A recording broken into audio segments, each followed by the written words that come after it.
कारणवश डॉक्टर के पास जाते हैं और डॉक्टर आपका अल्ट्रासाउंड करते हैं। अल्ट्रासाउंड करने के बाद डॉक्टर आपको बताते हैं कि आपको गर्भाशय यानी यूट्रस में रसौली है। रसौली का नाम सुनकर आप घबरा जाते हैं, इसलिए रसौली से जुड़ी आज सारी बातें मैं आपको बताने का प्रयास करूंगी। रसौली को जानने के लिए सबसे ज़्यादा ज़रूरी जानना है कि रसौली है क्या। रसौली एक ऐसी गांठ है जो यूट्रस यानी गर्भाशय में बनती है और ये कैंसर नहीं है। ये तकरीबन 16 से 50 साल की उम्र के बीच की महिलाओं में पाई जाती है। रसौली किन कारण की वजह से होती है? हमारे शरीर में ईस्ट्रोजन और प्रोजेस्टेरॉन हार्मोन होते हैं। जब भी हमारे शरीर में ईस्ट्रोजन हार्मोन की मात्रा बढ़ती है, तब हमारे शरीर में रसौली बनने का चांस भी बढ़ जाता है। इससे पहले मैं आपको बताना चाहूँगी कि रसौली जो है जेनेटिक कारणों की वजह से भी हो सकती है। इसका मतलब है कि जन्म से ही ये तय है कि आपको रसौली होने के चांसेस ज़्यादा हैं। ये चांसेस तब भी ज़्यादा बढ़ते हैं अगर आपके परिवार में आपकी माँ या आपकी बहन को रसौली हुई हो। इसके अलावा अगर हम गर्भ निरोधक गोलियां लेते हैं तो उनमें भी ईस्ट्रोजन हार्मोन होता है, इसलिए बहुत लंबे समय तक इन गोलियों को लेने के बाद कई महिलाओं को रसौली बनने का चांस जो होता है वो बढ़ सकता है। अगर हम प्रेग्नेंट होते हैं तो इस दौरान भी हमारे शरीर में ईस्ट्रोजन हार्मोन की मात्रा जो होती है वो ज़्यादा होती है। इस कारणवश अगर हमारे यूट्रस में पहले से ही कोई छोटी सी रसौली थी तो इस प्रेगनेंसी के 9 महीने के दौरान ये रसौली जो होती है उसका साइज बढ़ सकता है। इसके अलावा रसौली उन महिलाओं में भी ज़्यादा होती है जिनका वजन जो है ज़रूरत से ज़्यादा है या जिन्होंने अपने जीवन भर में वो कभी माँ नहीं बनी है। इन कारणों की वजह से रसौली बनने के चांस भी ज़्यादा होते हैं। रसौली किन खान पान के कारण बन सकती है? रसौली उन महिलाओं में ज़्यादा होती है जो चाय ज़्यादा पीते हैं या लाल मीट का प्रयोग ज़्यादा करते हैं। अगर आपकी डाइट में दूध की मात्रा ज़्यादा है तब भी आपको रसौली होने का चांस जो है बढ़ जाता है। मेडिकल रिसर्च ये पुष्टि करती है कि रसौली उन महिलाओं में ज़्यादा होती है जिनकी डाइट में ऐसे पदार्थ हैं जिनको खाने के बाद आपके ब्लड में शुगर की मात्रा एकदम बढ़ती है, जैसे मीठा या चीनी से बनी हुई कोई भी चीज़। और चावल भी बहुत ज़्यादा जल्दी 1.5 या 2 घंटे के अंदर हमारे ब्लड में शुगर की मात्रा को बढ़ाते हैं, इसलिए इनको हाई ग्लाइसेमिक इंडेक्स फूड कहते हैं और इनसे रसौली होने का चांस भी ज़्यादा होता है। अब मैं आपको बताऊंगी कि रसौली के क्या क्या लक्षण होते हैं, बट इससे पहले अगर आपने हमारा चैनल सब्सक्राइब नहीं किया है तो हमारा चैनल माय उपचार ज़रूर सब्सक्राइब करिए और बेल आइकन को दबाकर रोज़ हमारे चैनल के बने हुए वीडियोस को ज़रूर देखिए। रसौली के बारे में मैं सबसे 2 बातें आपको बताना ज़रूरी समझती हूँ। सबसे पहले ये बात होती है कि हमारे जीवन में जब ईस्ट्रोजन हार्मोन का लेवल जो है वो बढ़ता जाएगा तब रसौली के चांस भी बढ़ते हैं और रसौली का साइज भी बढ़ता जाता है। इसलिए हम देखते हैं कि 15 से 50 साल की उम्र के बीच में महिलाओं को ईस्ट्रोजन की हार्मोन जो होती है उनके शरीर में ज़्यादा होती है। इसलिए अगर आपको रसौली होती है तो धीरे धीरे इसका साइज जो है हमेशा बढ़ता ही जाता है। जब हमारी उम्र 50 साल के ऊपर हो जाती है तो हमारे शरीर में जो ईस्ट्रोजन हार्मोन की मात्रा है वो धीरे धीरे कम होनी शुरू हो जाती है और हमारा महीना भी रुक जाता है। इसलिए उन महिलाओं में जिनका महीना जो है, जिनका पीरियड जो है वो रुक चुका है, उनमें जो होता है रसौली जो है वो श्रिंक कर जाती है यानी सिकुड़ जाती है। इसके अलावा कई बार ऐसा होता है कि रसौली हमें यूट्रस में होती है, गर्भाशय में होती है, पर हमें कोई भी लक्षण नहीं होता, महिलाओं को पता ही नहीं होता कि उनको रसौली है। अगर हम लक्षण की बात करें तो रसौली का जो सबसे ज़रूरी लक्षण होता है वो होता है पीरियड्स के टाइम ज़्यादा ब्लीडिंग होना। इसका मतलब कि पीरियड्स के दौरान आपको ब्लीडिंग ज़्यादा भी हो सकती है, ज़्यादा दिन की भी हो सकती है और बड़े बड़े खून के थक्के भी आ सकते हैं। अब जाहिर सी बात है, अगर आपके शरीर में से इतनी ब्लीडिंग हो रही है तो आपका हीमोग्लोबिन जो है उसकी मात्रा कम हो जाएगी और हीमोग्लोबिन कम होने के कारण आपको कमज़ोरी और थकावट हमेशा महसूस होगी। रसौली के कारण हमें सेक्स के दौरान दर्द हो सकती है, रसौली अगर हमारे गर्भाशय या यूट्रस में होती है तो हमें कमर में दर्द हो सकती है, हमें जांघों में दर्द हो सकती है, हमारे पेड़ों में दर्द या भारीपन रह सकता है। इसके अलावा अगर हम पेशाब करते हैं तो हमें पेशाब बार बार आता है या हमें कब्ज रहता है, हमें मोशन सही से क्लियर नहीं हो पाता है।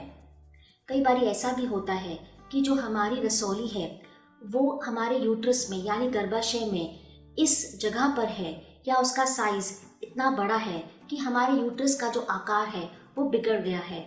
इसलिए ऐसे यूट्रस में आपको ये दिक्कत जो आ सकती है वो आती है कि आपको गर्भ ठहरने में या बेबी कंसीव करने में दिक्कतें आ सकती हैं।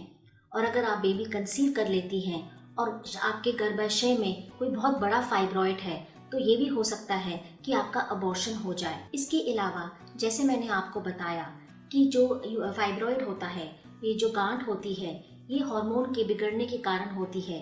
हमारे शरीर में जब भी ईस्ट्रोजन की मात्रा बढ़ती है तो फाइब्रॉइड होने के चांस बढ़ते हैं।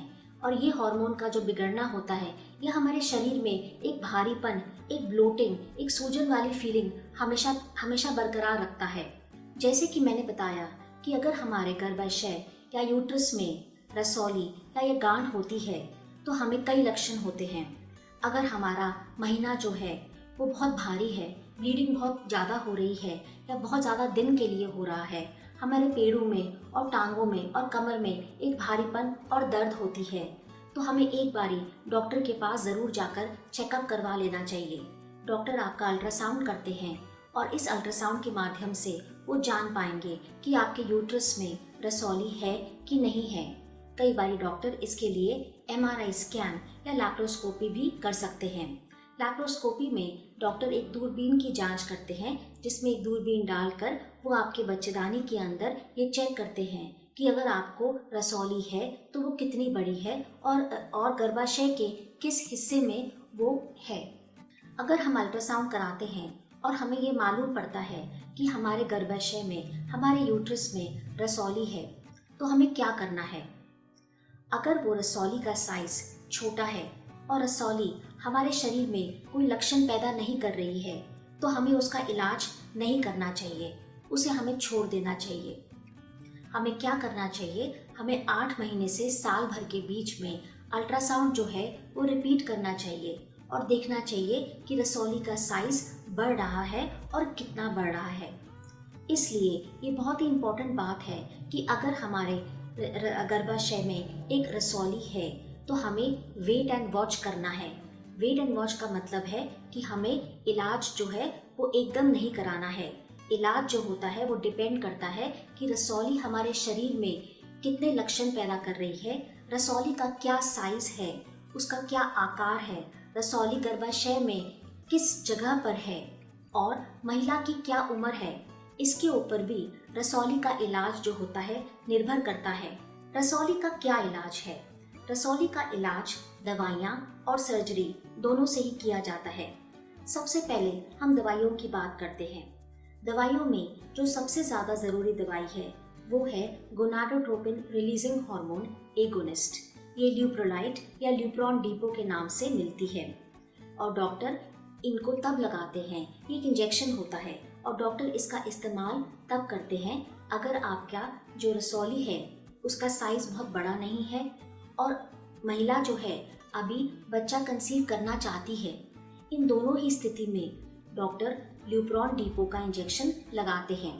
ये जो इंजेक्शन होता है ये हर महीने एक बार ही लगता है और ये डॉक्टर तकरीबन 3 से 6 महीने के लिए लगा सकते हैं।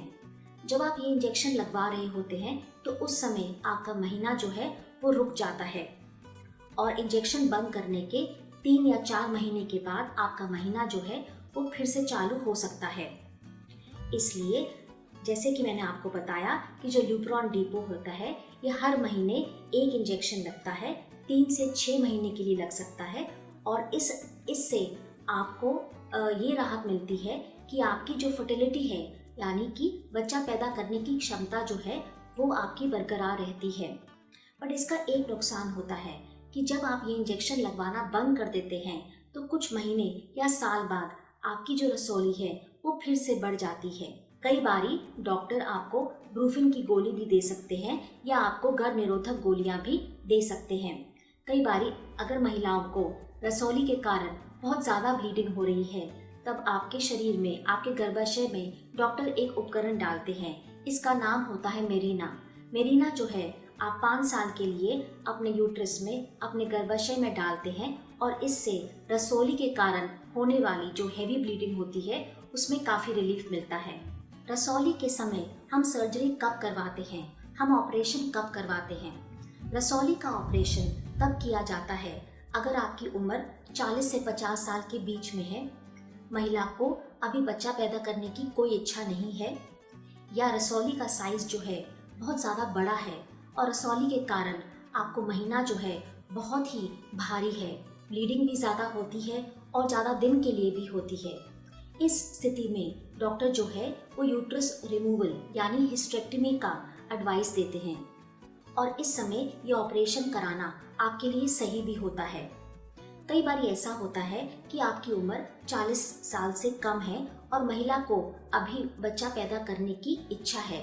इस समय आप अपने यूट्रस में से जो रसौली होती है सिर्फ उसी को निकलवा सकते हैं और इस ऑपरेशन को कहते हैं मायोमेक्टमी। ये तभी किया जाता है अगर रसौली का साइज ज़्यादा बड़ा ना हो। रसौली के लिए कोई भी घरेलू नुस्खे काम नहीं आते हैं, इसलिए मेरी आपको ये सलाह है कि आपको अपनी जीवन शैली को सही रखना है, ज़्यादा वजन नहीं बढ़ने देना है, संतुलित आहार लेना है और रेगुलर तरीके से एक्सरसाइज करनी है। आशा करती हूँ कि ये सारी जानकारी आपको ज़रूर लाभ देगी। अगर आपको हमारा वीडियो पसंद आया